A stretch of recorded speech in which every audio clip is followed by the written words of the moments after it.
Hey, what's going on, everybody? It's Gimme That Change TV. I'm popping on here to get a quick video up and on to talk about the 2010 Pepsi Cola Rookie Finalists and who I think the NFL Rookie of the Year should be. So let's get it going here. I'm going to first say the top 5 finalists here, and then I'm going to give you my pick on who I think should take the coveted award.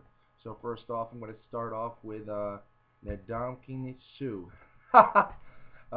Everybody knows Big D tackle Detroit Lions. I didn't say the name right, but hey, he's got a hard name to say. He he was the leader of the NFL rookies in all defensive tackles with 10 sacks, recorded 66 tackles, 49 solo, 3 passes defended, 1 forced fumble, 1 interception, and 1 fumble return for a touchdown. He became, I believe, one of the first NFL rookies in the history to get 1 interception, a fumble, and a return for a touchdown in the same season.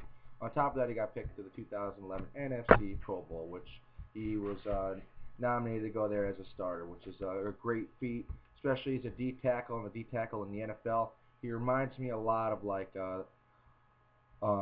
big time defensive tackles, like the I call them the Williams brothers from the Vikings, and Vince Wilfork. And actually, it would be surprising if if the Detroit Lions use Suh as a more of a nose tackle one day, maybe actually change up the scheme of the defense and stick him there so he can clog up the holes and stuff like that, because then it will really make it difficult for teams to get an offensive run game going if he's slamming the middle. And the fact of the matter is that he did so well this year, and at a D tackle position, a lot of the rookies never get the chance to really succeed or be super elite as a rookie because they're underweight and they don't have all that muscle on them yet and stuff like that. So it was surprising to see that he did this well so quick and such a young at a young age. So I'm excited to see what he does next year. Next up, we got Devin McCourty, the cornerback of the New England Patriots, who had, I believe he had seven picks. He had a sack, 82 tackles. He played all 16 games. His interception total tied for second in the NFL, and he led amongst all rookies. 4 of his picks came within a 3 consecutive game span, and on top of that, he came in second behind Mike Haynes in 1976 for the most interceptions as a rookie for the Patriots history, which is cool and all. I think he played extremely well this year. I was surprised he didn't get picked to the AFC Pro Bowl, but then again, I mean, there's so many elite cornerbacks in the NFL. It's a very hard position to actually get picked to go to a Pro Bowl and stuff like that.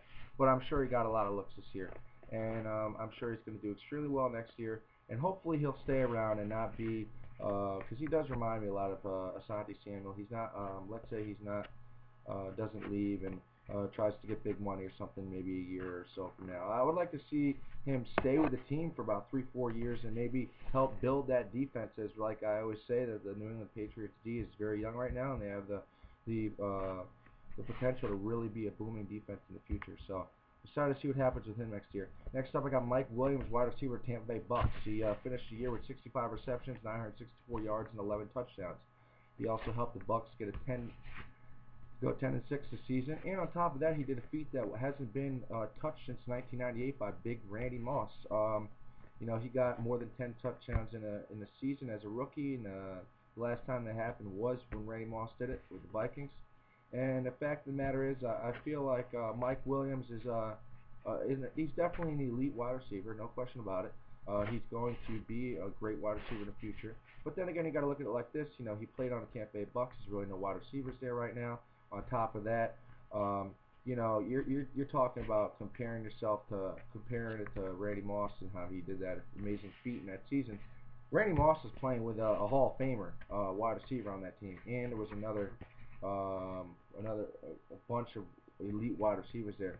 So Randy still did that with that type of atmosphere on the team. I mean, Mike Williams don't get me wrong, he got 11 touchdowns or something like that, but it's with basically it's with no wide receiver, tight end, or on that team. So, anyways, I'm not trying to downplay him. I just think that if he could pull that type of those type of numbers off next season, then he'll be talked about a lot more. But this season, it's not too big for me. That's my personal opinion. Next up, we got Joe Hayden, cornerback of the Cleveland Browns. He finished the year with 64 tackles, 1 sack, 1 forced fumble, and 6 interceptions, which tied for 5th in the NFL, and was second among all rookies. He led the Browns to 18 pass breakups and 57 tackles, 1 sack, 1 forced fumble, and 8 special team stops. His 6 picks were the most by Browns since 2007, and tied rookies. The last one to do that, get those numbers, was in 2001. And Joe Hayden is a legit cornerback. I'm very excited to see what he does in the future. I think right now he's could be somebody that the Browns franchise can build around, as he came out of Florida. I don't know if you ever saw his rookie, all of his highlights from Florida, but he was just an extremist there. And I think that he's a big-time leader. He could be a captain one day. He's got a lot of potential, and I'm excited to see what he does next season. So give it up to Joe Hayden.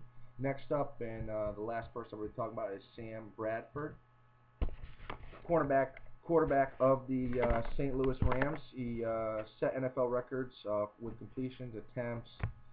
His 3,512 passing yards were second in the history as a rookie, behind Peyton Manning in 1998.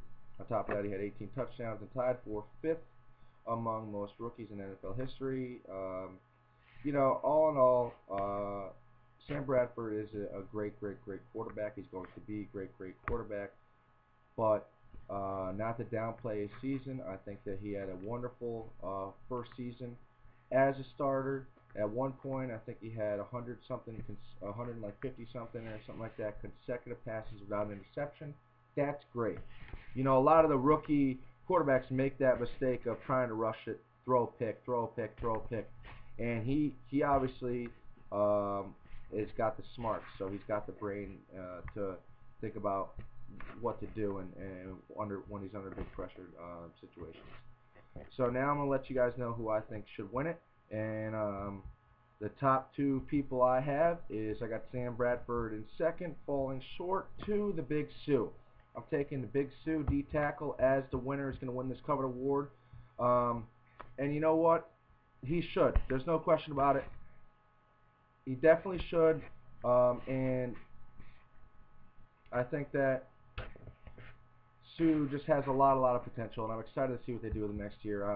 Like I said before, they could change the scheme of the defense, and on top of that, it's just very difficult to come into the NFL, be a defensive tackle, and play at dominant level like that, especially underweight, young, and stuff like that, and all the crap you go through as a rookie to be able to just do that and do it on a team that isn't the most, the best team out there. And he still, kept his head high, and look, he became an NFC All-Pro. So got to give it to Sue. That's my pick for the Pepsi 2010 Rookie of the Year. Enjoy.